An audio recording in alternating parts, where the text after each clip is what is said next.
Welcome to Snohomish Real Estate Insider, your go-to real estate podcast for agents, buyers, sellers, and investors. We dive into market trends, expert insights, and actionable strategies to help you succeed. Whether you're growing your business or making informed decisions, we've got you covered. Let's get started. Here's your host, Kevin Wick. All right, well, we're here today, and we're here to talk about lead generation. Let's go ahead and get started. Today I have Nick Berg with me, and my name's Kevin Wick. I'm the designated broker of the John L. Scott Everett and Mill Creek office. Nick Berg is an agent here at the Mill Creek location. He's been with us for a couple years now. We're excited to have him, and we're here to talk about lead generation. Yeah, it'll be interesting. It feels like I've spent a lot of time working on lead generation in these first couple of years, but it takes a lot of your time. Yeah. Well, why don't you say a little bit about yourself before we get started? Yeah, absolutely. So I grew up in Snohomish County, Washington, my entire life. I started over in Edmonds, went to Seaview Elementary, and went to Meadowdale Middle and Meadowdale High School. Eventually moved over here to Mill Creek in 2017 and graduated high school and went to college and decided I didn't necessarily want to do a typical corporate career. Ended up getting the same degree as my brother, but he took the corporate route, and now I decided I wanted to do something a little bit more personal and go a little bit more on the sales side of things. So that's where I find myself here today with you, and it's an exciting couple years. Definitely lots to learn, and it's been exciting to talk about. Well, just to let you know, you're always going to be learning, so that's for sure. So, yeah. Well, let's go ahead and jump into it. So, why don't you give the basics of what lead generation is? Yeah, so for me, lead gen basically means putting yourself in front of as many people as possible, whether that be, social gatherings, networking events. Some of the more traditional ones you hear agents do are open houses, or, maybe you get that mailer, or your parents get that mailer once a month that, says, what's your home worth, stuff like that. I think something that a lot of people put a lot of emphasis on with lead generation is those mailers, but something I've found a little bit more success in is, oddly enough, cold calling. And I know that's where a lot of your initial success came from, and I know you and I have talked about it a lot, but it's definitely something that not a lot of agents try, at least in recent times. So I find something that, I've found something that at least sets me apart a little bit from some of the other agents I talk to on a regular basis. And the most important thing to me is just making sure I stay in front of people as much as I can. That's definitely the best way to put it. I love that. Just truly, it's just getting in front of as many people as possible. I definitely agree with that. That's a great way to sum up lead generation. So, and then to go into the next idea is, why is it so important? Yeah, I mean, the thing is I'll go back to those mailers like I was talking about. Those, you might recognize the person's face after 3 months or so of getting that mailer, but if you're not constantly in front of that person's face, gradually you're going to fall way into the back of their mind, and that's, not what you want in this career. It's something the worst case scenario is you lose out on a lead because you didn't stay in touch with someone. So it's finding the balance between making sure you're staying in contact with people, but also making sure you're not staying in too close a contact with people, because the worst thing you could do is give someone the kind of sales breath that, again, you and I have talked about so consistently. Is you want to make people feel valued. You don't want it to feel like a one-sided conversation, if that makes sense. Yeah, absolutely. So, the other emphasis I wanted to focus on today as well is more of the free or inexpensive lead generation. And, just from the standpoint of, because you mentioned the postcards. Postcards are great if you're sending out hundreds, if not thousands of them. It's a volume business to do that. But, you mentioned that you do cold calling, and that's truly the reason why I'm interested in talking to you today, is because of that cold calling. It's very inexpensive. You have your phone. phone. You're already paying for it. Might as well use it, right? Yeah. Let's talk about what kind of mindset you have to have for, that free or inexpensive lead generation versus paid lead generation. Yeah, the first step I will say is ignore all the cold calls you're going to get from companies trying to sell you lead gen services. That's the first thing you got to learn when you jump in is you're going to get called a lot because you're a client now as well, right? Yeah. There's lots of people looking to sell you stuff. So, but the main emphasis, like you mentioned with the postcards, I initially started doing some postcards in my first year and did it for about 6 to 8 months, and it definitely can add up pretty quick. And unfortunately, in the initial start of my career, it's harder to maintain. So I had to look for more inexpensive routes, and kind of got drawn to open houses and cold calling. The mindset for cold calling, I will say, is one I've kind of had to learn over my years of, I'll use online gaming as an example. People in online gaming sometimes are not the kindest to you, I'll say. There definitely have been some mean things said to me that, when I was younger, definitely was affected me pretty emotionally. But as I've gotten older, you learn to brush off those things and kind of just learn that other people have bad days, for example. So when you cold call someone, for my instance, I cold call people in foreclosure, which a lot of the times is a stressful situation for a lot of families. Could be the most stressful time for a family. So for me, it's more about creating a connection and making them feel valued from that phone call, and that I'm not treating them as just another transaction or just another number in the cog. Because I think for that specific moment, the worst thing you could do is be a salesman. Yeah. And I think that's what a lot of people try to do with the cold calls is, yeah, if you want to do it by volume, you could easily call a bunch of people and get it done that way. But you can do cold calling by quality. And you will need to call a lot of people in order to get those quality contacts. But the instant you get someone on the phone and the conversation is cordial and it's informative and you feel like it's moving in a good direction, that makes all the other ones where, someone tells you to, kick rocks or something like that. It makes it feel a little bit better that at least this is something that's good for me. Well, and the other thing we've discussed is the mindset that you have going into these calls. You come into those phone calls from the standpoint of you're here to help. You're not there to get the transaction. You're there to help. If I'm able to help you, then I'm able to win. And whether it be with the transaction with you, or maybe you refer me somebody because you appreciated the help that I guided you through the process. Because I know many of your contacts has not resulted in a sale, but you've been able to help them through the process. Yeah. One family that I've worked pretty closely with, and they're very appreciative of it. All I did was just drop off some information about different state, national, and different programs that they could navigate to try and work themselves out of foreclosure. And fortunately, they were able to work themselves out of foreclosure. It didn't net me any money.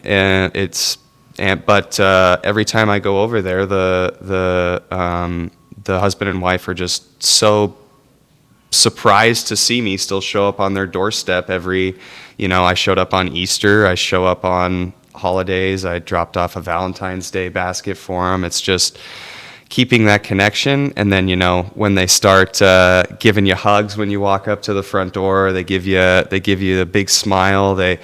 I think she even started calling me hon and sweetie and stuff like that. So, it's more about that kind of connection. And she even has told me she loves talking to her neighbors about me. It's just one of those things you don't really expect, but sometimes just being nice is the best thing you can do.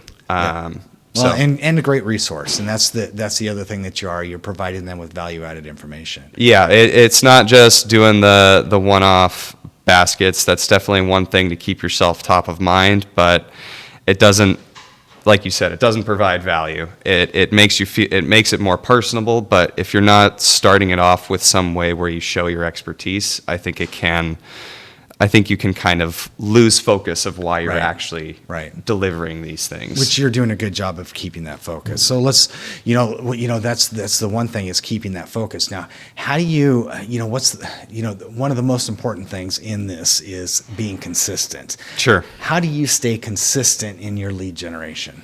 Yeah, so I think the best thing someone could do is build a couple different pillars like you and I have talked about. It's better to have multiple things to rely on rather than just cold calling, because as someone can imagine, cold calling can get pretty monotonous after a while, and you never know how those conversations are going to go. Sometimes they can get heated, and sometimes that can affect you a little bit mentally. So it's important to have something you can then pivot to that also is lead generating, but also maybe something a little bit more passive that doesn't require as much brain activity, but you can still feel like you're moving forward in a direction that way. Yeah. So what's another pillar that you pivot to? Yeah, so a good one that I like to pivot to is, sphere of influence. Sphere of influence, I think, is pretty easily defined as people you know, people that know, like, and trust you. And for me, one of the easiest things to do is call up one of my buddies and talk about sports, right? Whatever it is. And while that isn't necessarily lead gen, I'm not trying to convert these people over this phone call. That's never the intention. It's purely just to reset my brain a little bit. Like, okay, there are people who are kind to me. Mm-hmm. I do have people who know, like, and trust me. And then it can kind of help you recenter your brain. And, maybe you come back and do the cold calls. Maybe you look at another pillar for the rest of the day, whether that be, maybe you look at some open houses or something like that, right? Maybe you find yourself a brand new listing to go do an open house for, preview it, that kind of stuff. Yeah. Another good source of lead gen I've found is just participating in activities, whether it's, I picked up chess coaching. I know you and I have talked about that. I played a lot of elementary school chess, and my girlfriend happens to work at an elementary school that was looking for a chess coach, so I started doing that, and I've been lucky enough to meet a lot of parents that way. And again, nothing has led to any sort of transaction, but again, it's just that doing something that's fun for me, chess, and also putting myself in a position where I can, make more friends, make more connections, and not worry so much about, not making 20, 50, 100 phone calls every day. Yeah. Once again, it goes back to all about the connections. Now, you brought up sphere conversations. So that's something that's important to realize. So now, how do you maintain your sphere contacts without selling or without sounding like a salesperson? Exactly. Yeah, and that's something I learned pretty quickly in my first year, is that at least in my age group, not a lot of us want to talk about buying a home immediately at age 26, which is totally fair. A lot of us are dealing with student loan debt or something else that might be slowing them down for the time being. So I think the important piece is, being a friend first and providing resources passively. And what I mean by that is, whether it's posting on social media, maybe like today, for example, I posted something on my social media that, one of our realists shows kind of that buyer's market versus seller's market. Yeah. I've been keeping an eye on it, and that little bubble has started to move more towards a buyer's market. So even if it's just posting, a quick picture to my story, like, hey, we're moving to a buyer's market, maybe that creates a question in the back of someone's mind where they're like, okay, maybe I actually do want to talk to Nick about buying a home now. And something I definitely made the mistake of early on in my career is assuming that everyone at my age immediately wants to buy a home, which is not the case, unfortunately. And it's important to meet people where they're at, not bring them to where you want to be. Right. And I think that's an important piece for any new agent or any salesman looking to get things rolling. Absolutely. Yeah. No, that's definitely the case. So now what do you do to keep top of mind besides social media? Is there other things that you do? Yeah. So, I mean, easiest things to do are just go to dinner. I mean, get drinks with a friend. I mean, the NBA playoffs are going on right now, so those are great examples of just getting out and just seeing your friends again. I mean, maybe you fell behind. For me, for example, I had to take some time away at the end of the year, so I found that now I've got to go back out and I've got to reconnect with some of these people because I feel like I don't know as much about their life as I would like to. So it's important for me to create scenarios, whether it's, just a simple drink at a bar, whether it's going to the driving range, and very rarely during these conversations do I ever bring up real estate, right? Mm-hmm. I never want to be the one to bring it up. If someone has a question, fantastic. I'd love to answer it. But the worst thing I could do for myself right now is sell to somebody who doesn't want to be sold to, as you know. Once again, it's all about connections and maintaining those connections, which is good. So now for social media, how do you keep the content fresh? How do you keep it coming up? Yeah, so social media is something that I know you and I have talked about over the last couple years at least, to try and break myself into that social media circle. And something I've found is the social media needs to be relevant to you. How are you going to connect to your social media audience through your personality? And for a long time, I think I was just kind of doing the, market updates with a monotone voice, just giving very basic information that, could work. It's helpful information for somebody who's interested in it, but it's not engaging. Yeah.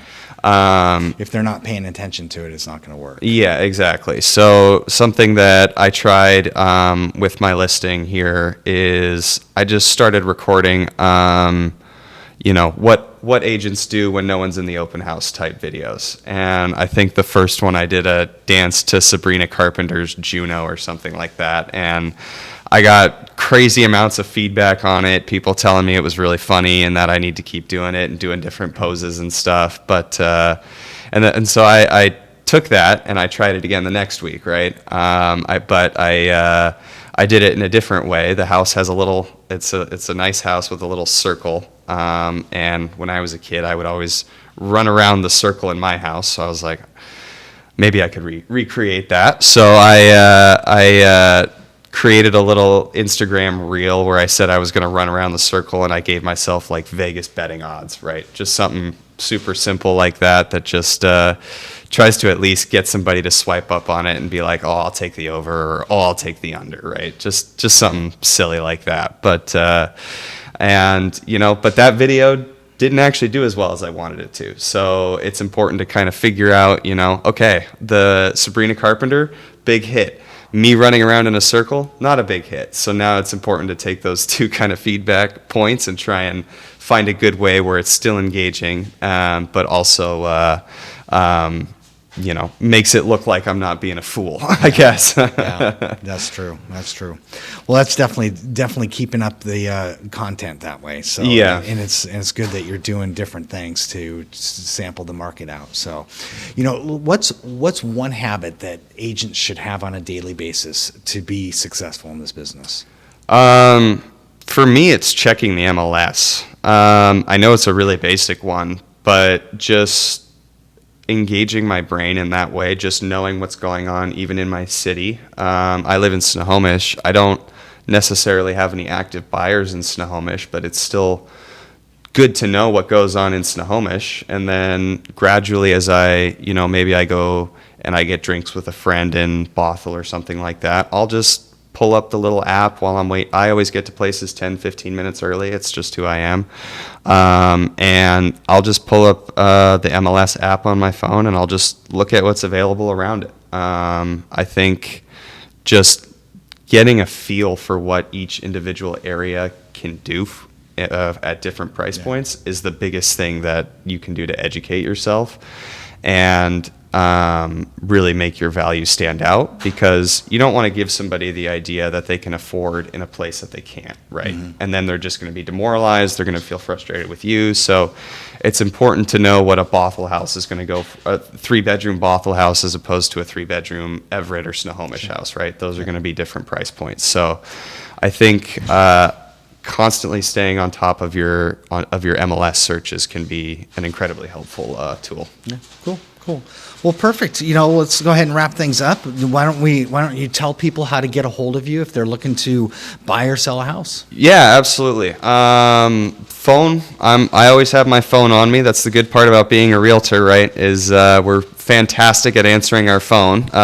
My phone's been buzzing here, and I've had to fight the urge to not grab it out of my pocket and look at what's going on. But it's just know that my phone is always on me, and I'm always able to respond via text, if not phone call. So 425-367-7372, or if you're feeling like you don't want to give me a phone call, you can go to my website, Nick Berg. I believe it's nickberg.johnlscott.com, and I have my phone number and email on there as well. Excellent. Well, thank you very much. We'll have to do this again. Absolutely. All Thanks, right, Kevin. Thanks. Bye. Thanks for tuning into the Snohomish Real Estate Insider podcast. Tune in next week for more market trends, expert insights, and actionable strategies. Make sure to like and subscribe so you never miss an episode.